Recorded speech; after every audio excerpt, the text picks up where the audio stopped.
Good morning students. आज हम बताने जा रहे हैं स्पोर्ट्स एंड न्यूट्रिशन में ईटिंग फॉर वेट कंट्रोल।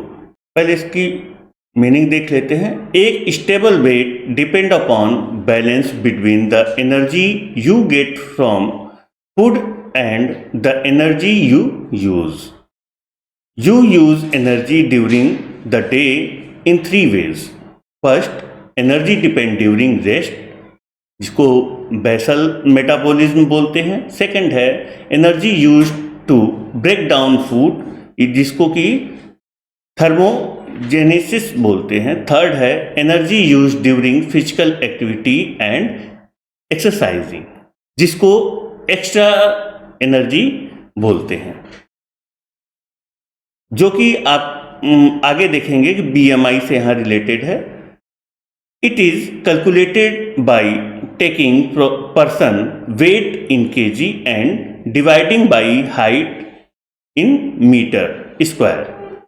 यहाँ पे कहने का जो ये मतलब है कि आप डाइट के द्वारा अपने वेट को कैसे कंट्रोल कर सकते हैं, जहाँ पे कि 3 तरह के यहाँ पे दिखाए गए हैं कि एनर्जी डिपेंड ड्यूरिंग रेस्ट, जिसको बेसल मेटाबॉलिज्म बोलते हैं, या कि आप रेस्ट पोजीशन में क्या एनर्जी एक्सपेंड करते हैं, खर्च करते हैं। जैसे कि माना जाता है कि एक normal person per day near about 1800 calories expand करता है। वहीं पे जो एक नॉर्मल पर्सन जो हल्का वर्कआउट वगैरह करता है वो 2200 से लेकर 2500 कैलोरी पर डे यूज करता है, और एक इंटरनेशनल लॉन्ग डिस्टेंस रनर को जहाँ देखें तो वो 5500 से 6000 कैलोरी यूज करता है पर डे।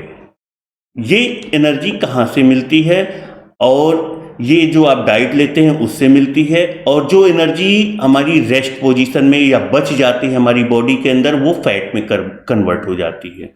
आपको ये मालूम होगा कि 1 ग्राम फैट में 9 कैलोरीज होती हैं, वहीं की 1 ग्राम कार्बोहाइड्रेट में 4 कैलोरी होती है।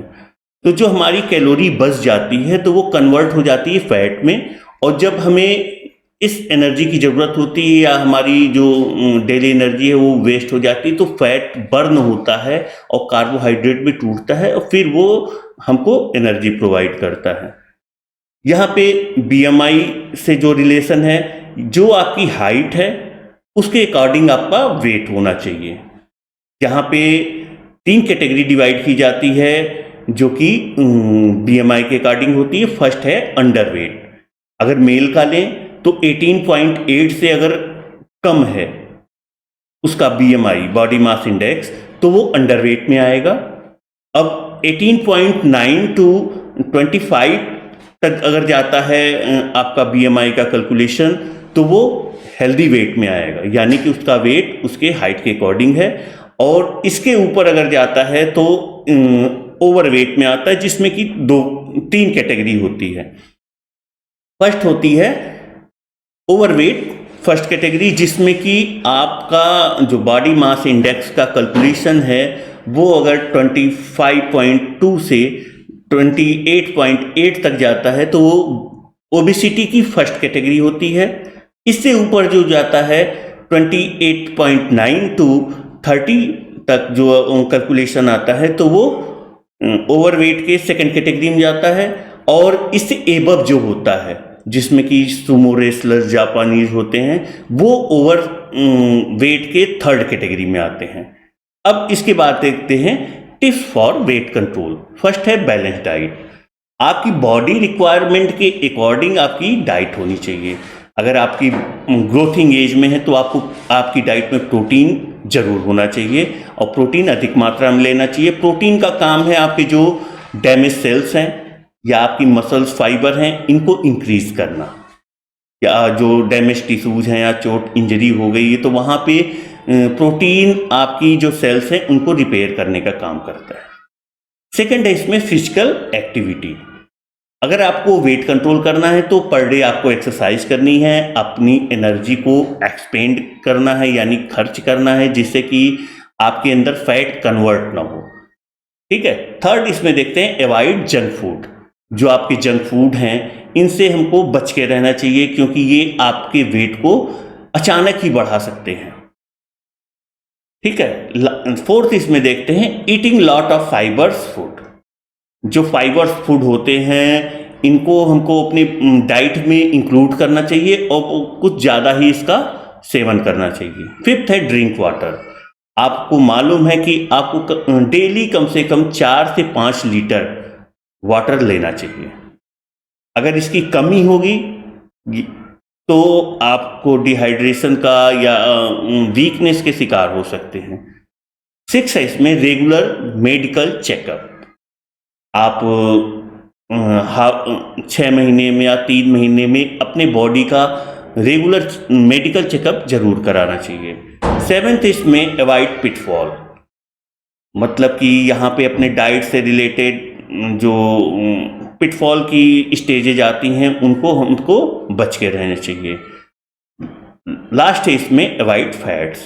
फैट को अपने डाइट में बहुत ही कम मात्रा में लेना चाहिए।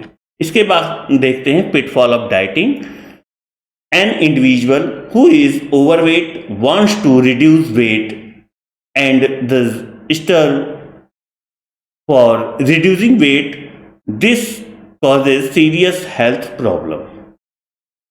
जो अपने वेट को कंट्रोल करने के लिए जो ओवरवेट पर्सन होते हैं वो कभी कभी अपने डाइट को छोड़ देते हैं या खाने से ज़्यादा बच के रहते हैं, बहुत कम मात्रा में अपनी डाइट को लेते हैं, तो ये पिटफॉल ऑफ डाइटिंग की सिचुएशन होती है।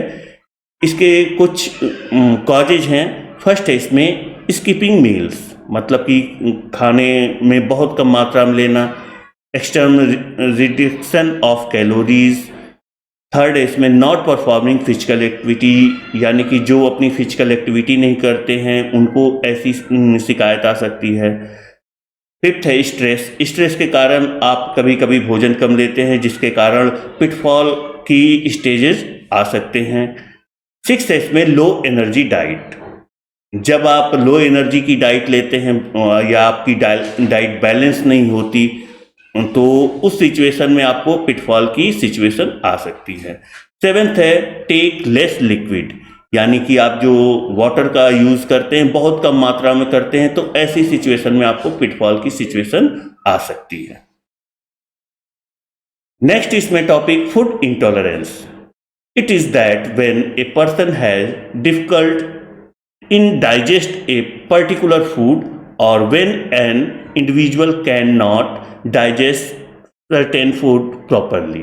जब कोई पर्सन अपने जो डाइट ले रहा है उसको प्रॉपरली डाइजेस्ट नहीं कर पाता या डाइजेस्ट करने में दिक्कत आती है तो ये फूड इंटॉलरेंस की स्टेज हो जाती है।